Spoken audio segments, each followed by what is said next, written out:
In this video, I'll be doing an overview for the Casio WS1600H. This is a relatively new watch from Casio. I believe it was released either in 2022 or 2023. However, it should look fairly familiar because it follows in the lineage of the Casio AE1200 World Timer, or as some people call it, the Casio Royale, or the Casio AE1300. Now, differentiating between the World Timer and the 1300 here, kind of tossed them, but we can kind of have them here, is that this one's very much countdown timer and stopwatch focused. So getting into the features of the home screen here, we kind of have a busy dial, a busy display. So we have our time at the bottom here, which we can cycle between 24-hour time and 12-hour time by hitting the start pusher. We have the current day of the week, the current month, and then the current date. And if we adjust this here, we can see that it actually asks for the year. So it's a perpetual calendar that's very easy to set, something I always love. And then we have 3 different countdown dials there, countdown displays. So the bigger one here counts in seconds. The one below it is 10-second intervals.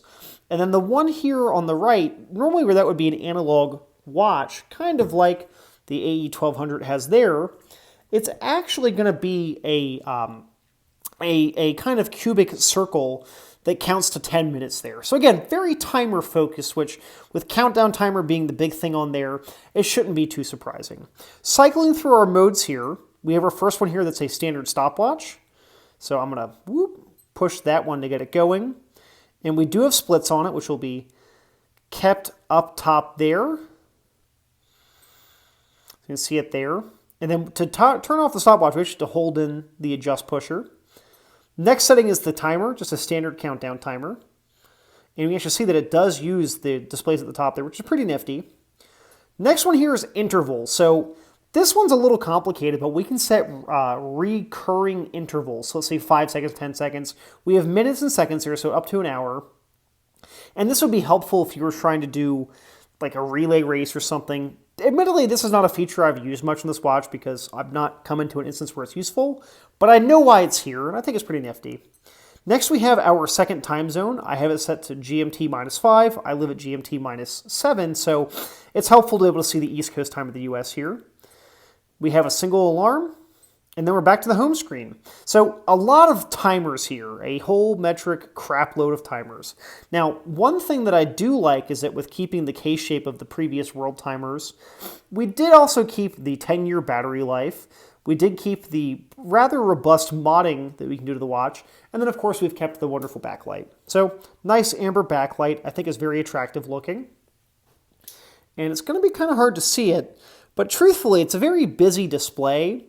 But our numerals for the time are still very legible, even more so. I think they're a little bit easier to read at a glance than the standard AE1200 is, which is something I've really enjoyed.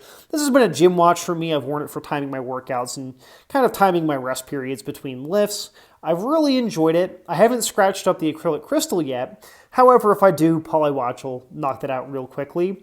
The standard resin band that this came on was fine. Obviously, I've replaced it with 3D adapters to use in NATO, but I was finding that the resin band, specifically on the WS1600, not the 1300 or 1200, but on the 1600, it was causing some abrasion on my wrist. Not at the case back. The metal of the case back was fine, but on the wrist. So I ended up replacing it a little bit earlier on than I anticipated with the NATO, which is more comfortable for me, but it does make it a thicker profile. We have a 42 millimeter case, and it's like 12 or 13 mils deep, but then you add on 2 more mils for a NATO, so let's say 15. So it's fairly chunky on my wrist, but it ain't too bad. And yeah, it's just generally a fairly good watch. Between the battery life, the case shape, the customizability, all of the features, I think for some people, it might be more useful than the AE1200 because, truth be told, if you aren't traveling, don't care about the time zones, the map on there is kind of useless. If you don't need multiple alarms, it's kind of just a wasted feature. If you care about timing stuff, this one's pretty good. And yeah, for 18 to 22 bucks, it's a hard deal to beat.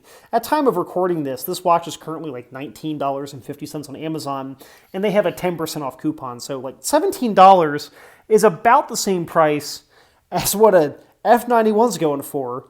And this is a whole lot more watch than an F91 is. While this is still the GOAT, still one of the greatest watches of all time, this one's a better bang for your buck in 2023 going into 2024. So this video is part of the budget Casio watch list I was doing for our website, primerpeak.com. I'll link that article down below once it's live, but I wanted to record some video to show the functions of these watch, so it's not just having to read it via text. So if you like this Casio, let me know in the comments. If you don't like it, let me know in the comments. Thanks for watching.